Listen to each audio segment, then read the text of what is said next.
cheksilune nupi nangbo atombiga leramdani soi yongdru male thigado khangjarapagidi mame siga osangela ima nupi ani lon bai wase super balaga no pokot pasa ai masak se kapaso yam thibo ko adu khama da chaminaraga ineibo ko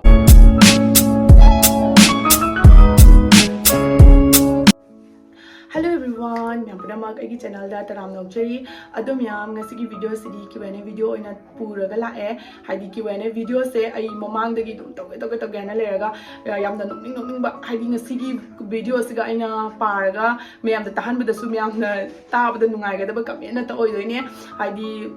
athi ba haroge ko yamna nokning ba yamna comedy ba comment oi doine ado yamna yang na mathang pathok chara age do haurasika imana biyo de phone is wide ni ba aduga mathang tahan jarake ahan ba dai se kaino bankim nawrem na ko 897 magi geno dum thon jarake ko ise ga siga aina mamangda manungi furi ke ba ina give a video ma sem ki ba do adugi comment ni ba ko mana haire se siga se bagi mate ma yauradi hek fa do ba ha nangi se kari nari ro na chaga kai haino ai gyan ta ba ngamdre aduga myam aina myam da tai di myam gi knowledge leina bagi habidi myam da susi poche sinaraga phani na taksa bani ba ko yeng to ba skip to ko kai de ai duni maram da ki gana da na mo nungai da de ko da myam nok thok se nungai thok si ko ai comment se yamna nungai bani na parak te se matau lebi mana ha bani ko nupa se singju phajana chopi ne ha macha thoi papa do asing da su ma se singju yam pa me ba ko aduduna ma yum da su tum chai adagi di akoi yum da chalasu ipam chalasu adagi di ai sa yum da chalasu ko ma ki da makta singju gi pukham ma pi graba ma te ki shu wape chade ba ko ai yam harau jai ma ha do ni singju chaba phange ai ngasi ai di nungai re ne aduni next question dam lage okram kisan 827 atomi ama puraga lecture ni nang di thimalle ba ado ma ki question ji answer se na no ni ne ba ai asi sidi mi da le aduga ai kai haida no khangre asigi question ji sai yam no ga dum top charage adu ai no de kamai haida no ai khangba ngamdre ba ko adu ni dum ai comment sing se dum pathok charage ko ai answer pi draga su yam nokning ba comment ne ko keteshori sina cheksilune nupi nangbo atombiga leramdani soi ni moi myam na si kai gino ba bar sigi question jai se haidi karamba video da ma atopin bi wa kan ba ko urage adu matang do ingoda kaino kathalagam da thabiro ni sure ba ko ingoda haise atombi na haidi ta ba da thuk law ba mi gi sai law ba ri se noi palaktradi yadra ha ba ai dum comedy ni aina adi dum phagi ni aina ai dum tathok pai wa ne ado si se mingon da di hainu ko nu di nungai te ba ko iso aduga maming pala roge sa comment se parake yauhalle ado aina chegi 100k do yauhalle yauhalle do aina chegi 100k do harau brase kharaubana ai khoi mithai bi jage law ko mithai bi ja doine aduga next ta cheche party tobai paisaduna manipur gi awaba tariba singda donation oina tawanjaninge ai sum mod ni ko che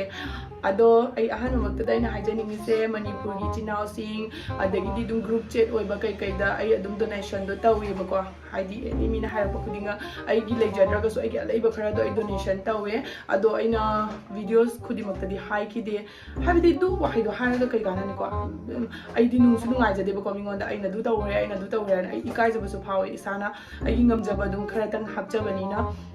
ado ai mamang da su tawna lai ai hojik su adum tawri matung taba da su tawkigani saudi saunu nang se phattabi yam male nang gi wangang se sang da nga ga nang phatte ha natte ko magi question che ai se subta no kan na matam puno makta harau na lejari ba ai sibu nang na jinga karamba angle da gino ko ai se kaino to se sawo mali se hai bang kangre ado mayam ataina magi mod se mana haire ba question se karigumba noina su haidi dum mana ba taragadi comment tor muka aduga next ta noi torido yengba yadre maitai uradi matai manau question samnaraga chami nei do phatte matung tawgano ado ai hanu tada sigi question sigi answer haba boy si thamjaringe bako luhong bagi ai gi luhong bai haye bako ai gi luhong matanda akoi gi machai papa na chak chaba loraga thanamba chaluk tuga ai chara e bako haidi mawa gi lukhak chara di phaba oini ana da aujo distana bi ona social media da Instagram gi reels sing da nupi ga nupa ga luhong gi nudang duga chak amamada chaminaraga inayibako adugadi comment afaba lae adudi kaigino khangdebako aigi nahan dum chaminabado aidi dum thapna chaminai pukam amada su chaminaba natebako asiga sigi question je lakto se kaigino habineba adugini army da yum panganu harido karimtan ningsang dabane ataisu yamna kure ga urakini happy birthday ka saranjel hoi chu me dum maka dum khoina tongana siga leiba siga ko maitai gi oba kai ka se id kauzade calendar ka maitai roni ka leina thamine hadi jo torok pada ningjang na bagi mama da ka order tauna yum da hojik thame mamang da di leramde hojik ti maitai gi oba program sine su kau re myam matam namakta adu pangthok pangamba ai oizage myam su borbina biram ko kasargi maitai youtuber sing se ngasi phawbada imaleba ki ta thoi balance ki batang da video mata se bawre oi manung kai lerugene ai gi video ki makha da yengo ai gi manipur gi adu thokre adu togre na aina nam gi ba mayam do tabudi views ti lakta bani bako adu go mana madi views ti lakte mayam de video di nam de hai do aina nam gro video da no di yeng video ba auduna ai makha da video le bani adu check tabiyo yamna nokning ba question amani ko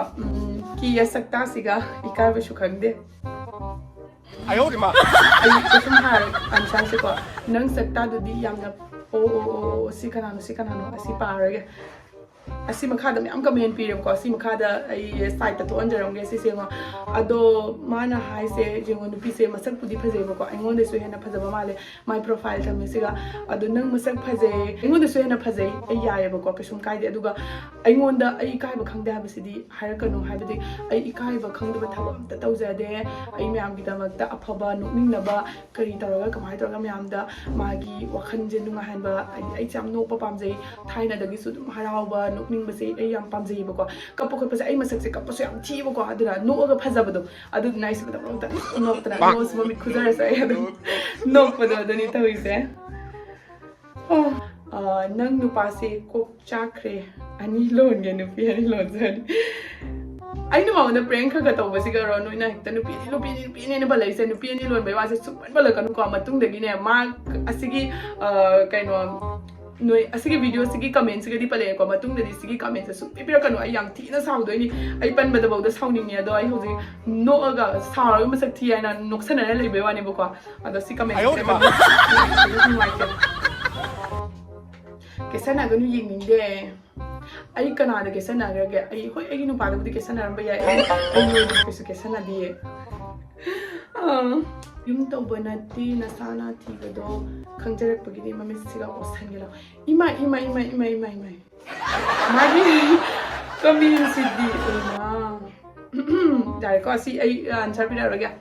hanagi sakta duna hena nusida hojikna yongdru male same but ai bukai same ge ai hoi ai ILSS pudi hapjai ba ko atai di kishon sen ai natural na tani ato aseng bai haraga di ojikan mami chemdok pa dimple hapsan ba mnaton semdok pa kishum do japonte hoi mami chitabu yamna mayam koi harak bagi mami che ILSS tak ni ba ko hapjai se atai kari ko bom ta hapja de natural ni ko ai natural ni क्या था माई नुपा से माई नुपी थी हाइबा खंगक माले है अखोई नुपाना ऐसे मसक थी हाइबा ऐसे मसक फजेबा मतलब मरमक खंगजइये नंना हायरक अदुम याये ai wakan yam nungai tada ngasigi numitse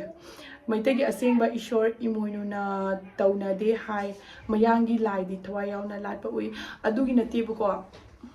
Like my hard on Ibrahim type that laptop to get over the Tabato no meang or the meang when a layo, my take winning no.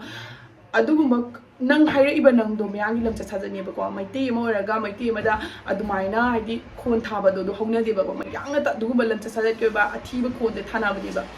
Ado aina phagi prangi type ta haina haido aina thamoi changna ningjaradi mayam so haiduni ko thamoina bu sengadi mafam punamak ta ishor leibani na ado myam aina karim thamdana lat padi kitang nungai te na aigi laptop ta ge ishor do lathok charga aina lachabani yamna thamoi sengna adu eduga I mean id dum tawda ya de khote na admaina tawjabana chade myam akhoi mamang ri khangjarak trabasu khangbagi damak ta yamna kanna hona jariba misakamani akhoi shu adu myam na admaina noina dum haijalak pataraga di akhoi da su dugi poto ninghan na bala kani bako haidi aina tawraga sumaina moina nganga abanina aina tawrisibu chumira lalira ai motungda amka tawsira habagi adugumba gi makokto laibako aduna mayam pukning hanthabagi wase haibirakano mayam tawbiyo afabata oihanbiyo afabata tawhaina mai pakpada pinabiro ado nang ngangai wangang do mayang amana nganga da wangangne maiti nasado maiti oiba taragadi adumaina ngangoi dabani ngado kapado sanido natia draw ꯑꯩꯈꯣꯏꯒꯤ ꯊꯥꯡꯗꯣ ꯈꯔ ꯀꯩꯅꯣ ꯇꯧꯗꯕꯩ ꯋꯥꯅꯦꯕ ꯍꯥꯏꯗꯤ ꯄꯪꯕꯩ ꯋꯥꯅꯦꯕꯀꯣ ꯊꯥꯡ ꯄꯪꯕꯗꯨꯅ ꯇꯧꯕꯩ ꯋꯥꯅꯦ ꯑꯗꯣ ꯑꯗꯨꯝ ꯐꯖꯅ ꯍꯥꯏꯔꯛꯑꯣ ꯑꯗꯣ ꯍꯣꯏ ꯅꯪꯒꯤꯁꯦ ꯅꯣꯛꯅꯤꯡꯕ ꯋꯥꯍꯩ ꯑꯃꯅꯤ ꯑꯗꯣ ꯅꯣꯛꯊꯣꯛꯀꯦ ꯀꯩꯁꯨꯝ ꯅꯠꯇꯦ ꯑꯗꯣ ꯑꯗꯨꯃꯥꯏꯅ ꯍꯥꯏꯗꯤ ꯃꯤꯒꯤ ꯑꯊꯤꯕ ꯋꯥꯍꯩꯗ ꯆꯥꯎ ꯈꯨꯗꯣꯝꯕꯤ ꯊꯤꯜꯂ ꯉꯥꯡꯕꯗꯣ ꯑꯗꯨ ꯐꯠꯇꯦꯀꯣ ꯑꯗꯨ ꯇꯧꯒꯅꯨ ꯐꯣꯇꯣ ꯑꯃꯕꯨ ꯆꯤꯡꯗꯣꯛꯄ ꯉꯝꯍꯧꯗ꯭ꯔꯕ ꯂꯦꯞꯇꯣꯞꯇ ꯌꯥꯝꯅ ꯇꯣꯛ ꯉꯥꯜꯂꯤꯌꯦ ꯁꯤꯐꯥꯎꯗꯤ ꯑꯁꯦꯡꯕ ꯍꯥꯏꯔꯒꯗꯤ ꯑꯩ ꯇꯁꯦꯡꯅ ꯅꯨꯃꯤꯠꯇꯨꯐꯥꯎꯗ ꯈꯪꯗꯦꯕꯀꯣ ꯀꯥꯖꯜꯒ ꯋꯥꯔꯤ ꯁꯨꯅꯕ ꯑꯗꯨꯒ ꯑꯞꯇꯥꯗ ꯀꯥꯖꯜꯅ ꯍꯥꯏꯔꯛꯄꯗꯒꯤ ꯑꯁ ꯑꯩꯁꯨ ꯌꯥꯝ ꯂꯥꯛꯅꯤꯡꯉꯦ ꯏꯃꯥ ꯏꯃꯣꯏꯅꯨꯗꯣ ꯍꯥꯏꯅ ꯑꯗꯨꯒꯤ ꯄ꯭ꯔꯣꯒ꯭ꯔꯥꯝꯁꯦ ꯈꯨꯗꯛꯇ ꯁꯤꯟꯈꯤꯕꯅ ꯃꯔꯝ ꯑꯣꯏꯔꯒ ꯑꯩ ꯐꯣꯇꯣꯗꯣ ꯆꯤꯡꯊꯣꯛꯄ ꯉꯝꯍꯧꯗꯕꯅꯤ ngasi gi noina haijarakpa comment singsiga aina loina pathogu tahalle aduga khara sudum reply pire adum yamna aina haijariba comment gi reply singsiga pamiba yauragadi adum like to sanbiro subscribe to sanbiro share to sanbiro aduga matungda badasu asigumba nokningba comment singse pabiro haragadi adum pajarake aduga ngasi gi video sidi size ga loshinjarage myam next ta kari video taroge habado comment tabiro ado size ga loshinjare myam bye